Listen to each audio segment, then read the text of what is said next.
Hey, what's up guys, Flick here, and welcome back to another episode of the West Ham Career Mode Save. Before we get into today's episode, I want to address some of the points that you guys left in the comments of the previous episode. One of the points raised by quite a few of you guys is that we've got a lot of aging players. Some of them include Mark Noble, Payet, as well as Mauro Zarate. And some of you said that we need to bring in some youth to the team because these players are going to start declining in their overall. Zarate's already started to do so. And just as a reminder, we have 16 million in the transfer budget. So if we do decide to bring in some younger players, we could do that potentially during January and use the remainder of that transfer budget. I also wanted to give a special shout out to Keen. He left some nice words over on my Facebook page. Believe it or not, my social media links are down in the description of every single video, but just want to take a second to show my appreciation for you guys showing support for me day in and day out. We'll take a look at the calendar for today's episode, and we're starting things off with this match against Middlesbrough. Away from home, I will be simulating this one because they're currently sitting about 13th in the league. We're sitting first, so I think our team should be able to seal the deal in that one. Then we've got a 2-week-long international break. You guys have been asking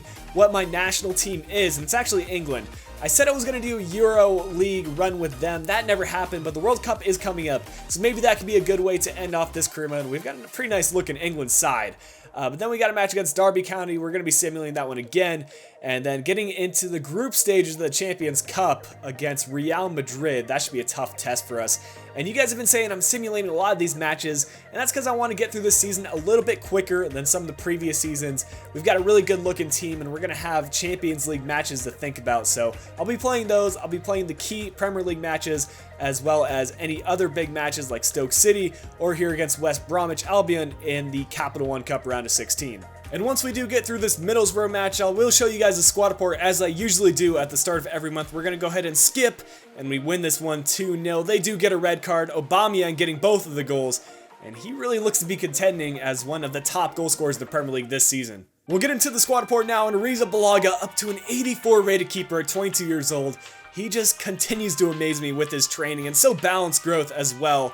And, you know, I just can't complain about that. For the price that we paid for him, he has been a remarkable signing, and I couldn't be happier with our defensive work in the back. Just players growing across the board. Would like to see Vendel grow a little bit more, but there Ruben Neves, you can see he's growing his technical and mental attributes, so that's good to see. We're going to have to get some more training in for Weigl, because I haven't trained very much so far this season. Mara's growing on his own, which is perfect.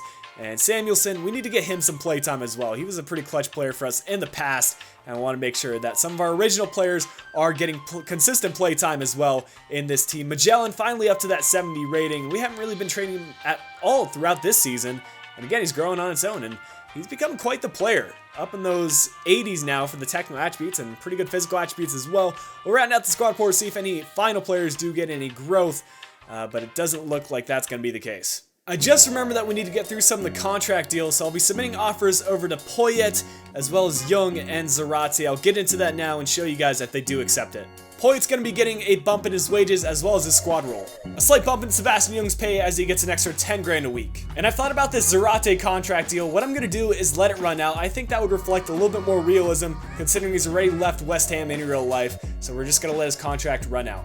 We have our first scouting report from Italy, and if you guys did forget, we are searching for a backup goalkeeper, and I narrowed it down to 3 players here. We've already got a 70-94 player, a 71-94 player, and a 73-94 player. So what I'm going to do is sign up this 73-94 player because he is just, you know, incredible. That's about as high as you can get, and we're going to see if those other 2 do pan out. If they keep that upper end potential, we'll add to the youth academy. Unfortunately, we weren't able to find any keepers in England that have the higher end of the potential. And it's a similar case in Germany, so Italy seems to be the place to go if you want to find some good keepers. Once again, we'll be simulating, and Derby has not been in the best of form, losing 2 of their last 3 games. We're going to skip, and we do win this one 2-1. Hesse as well as Batshuayi picking up goals for us. And we do have confirmation that Poyet and Young have accepted our contract offers. We've got a pretty routine starting 11 to go into this match against Real Madrid. Because we are sitting at the top of our group, I have the option to kind of switch around some of our players and give Lanzini to start, as well as Zarate, because we could drop points here, and let's be honest, Real Madrid is a tough opponent, so we very well could drop points, but we're going to try to get this win. As things stand, we are currently on top of our group with Lyon and Real Madrid, each with 3 points, and if we take a look at the Real Madrid lineup, some familiar faces in there, but also some fresh faces. There's Gabriel Jesus on the ball. What's he going to do with it? He's going to have the shot. Ariza Balaga with the save. Ronaldo on the ball. He's going to look for the cross. And what a bit of play by Real Madrid. I thought that cross was going to nowhere, but Ronaldo, he has the experience and he knows what he's doing. Fantastic cross sent in and a decent finish there by Real Madrid. I told you guys there were going to be trouble. It looks to be the case. It's Marcelo on the ball. What is Marcelo going to do? He's drifting up the pitch. Oh no. They're so sweaty. Get the ball out of here. Real Madrid needs to freaking learn a way to score besides just sweating it across goal. Oh, it's Gabriel Jesus once again. He scored one already, and now he's going to play it across. It's Gareth Bale. We're going to clear it off the line. Nearly made it 2 right there. Gareth Bale probably should have done better with the finish, but Arrizabalaga, we know it's going to take a lot to get by him. And now James. James finding this one inside. Good bit of passing. Winston Reed stepping up big. Let's get this one out of here. Ronaldo plays this one inside. Now it's James on the ball. He's going to play it over to Gabriel Jesus. Back to James. Back to Jesus. And now it's Gareth Bale. Arrizabalaga with the save. Get up. Marcelo sweats it across. It's 2. Real Madrid, I'm telling you guys right now, they're probably the sweatiest team I've played up against. I don't play against a lot of teams on World Class where what they try to do is play it inside the box with triple tap crosses. But that's all Real Madrid seems to want to do. And here are the halftime stats. Real Madrid dominating in pretty much every aspect, and both their goals coming from players that I really hadn't heard much about before going into this game. Aubameyang. Can he do something with it here? He gets a little bit of space, gets away, the finesse shot! There it is, it's 2-1, we're still in this game. And I think we're gonna have to rely on the pace to get back in this game. And Aubameyang's the man to do that. Let's continue doing what we're doing.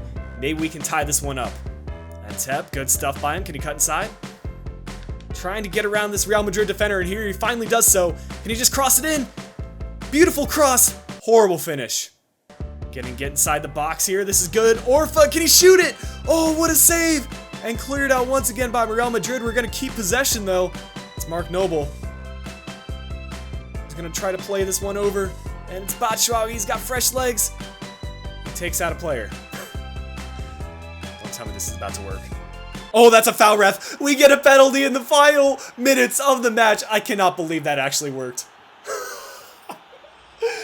Oh, my God. Sergio Carvajal of all people. You can't be doing that, bro. You just had to contain, and they foul us. And luckily, we got Mark Noble in the game to take the penalty kick. Where's he going to put it? We're going to try to put it off to the left. Come on, Mark. You just got to score here. No. Oh, how do you miss? While having a look at the stats, Real Madrid probably deserved to win that one, but that doesn't make missing a penalty kick in the 90th minute any better. For our next match of the episode, we will be coming up against Stoke City. This is the team we've got. Let's get right into it.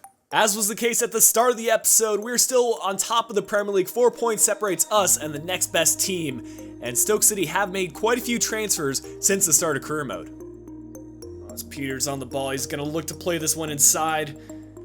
He's going to find Diouf. He plays it back to Peters. And now a good shot, but that one just going right over the crossbar. There's Arnautovic on the ball. We know what he can do here. Arnautovic. This is dangerous stuff. Get it away. Oh, he's going to finish it on the near post. Of course he is. Arnautovic, we know what kind of player he can be. And on that left-hand side, he is a dangerous man. Aubameyang. Able to find Batshuayi. He's going to try to play this one through, and it's to Dimitri Payet. What is that for a shot? Sebastian Young gets by a couple players, nearly gets taken out, but he's going to lay it over to Aubameyang. Can he finish this one? The power shot right at Muslera. Sam Byram playing it through, and now it's Batshuayi. Again, Muslera, what is he on? Payet to send in the corner kick. Let's get on this. Yo, Stoke City's starting to piss me off now. No, how is he getting away from our defense right now? Come on now. Arrizabalaga.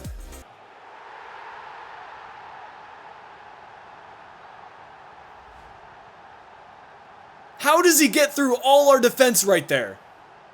There's a full-time whistle. All I have to say is look at the stats. We deserve to at least get 1 goal, and by no means did we deserve to lose that match. Our final match of the episode will be against West Brom in the Capital One Cup round of 16. We're rotating the squad around quite a bit, giving Julian Weigl one of his rare starts, as well as our fullbacks have been rotated around, and our striker position still should be good enough to get the win though. West Brom brought out a strong lineup, but the player I'm most worried about is going to be Adrian. Aubameyang, tons of space. This has to be a finish. He's gonna try to get on his left foot, and just a power shot by Adrian. He's making the kind of saves he made at West Ham, and I knew going into this match he was gonna be tough to break, but I didn't expect him to just make that save. Come on, guys, let's go. Dimitri Payet in the corner kick here. Let's see if he can get on this one. Adrian again with the spectacular save. What a half he's had. And West Brom are gonna go into halftime tied up 0-0 purely off of Adrian's performance. We're gonna have to find a way to beat him. We've had chances. We're gonna have to get some more. Switch it. Oh my god, it's a chance. We might be able to get away if Samuelson has enough pace. Just finish it on the near post. Finally, we get it by Adrian. It took long enough, and it's the young kid, Samuelson, finally getting a start in this match. We get the lead late in the game. Well, there are the full-time stats, and West Brom, specifically Adrian, played a good game, but we still got the result. We'll be advancing to the next round of the Capital One Cup, the round of 8 now, and we'll look to do well in that competition as well as the Premier League this season. But guys, that's going to bring an end to the episode today. I hope you have enjoyed it. If you did, do me a favor, leave a like down below, subscribe if you are new to the channel. Until next time, this has been Flick. I'll be talking to you guys again soon.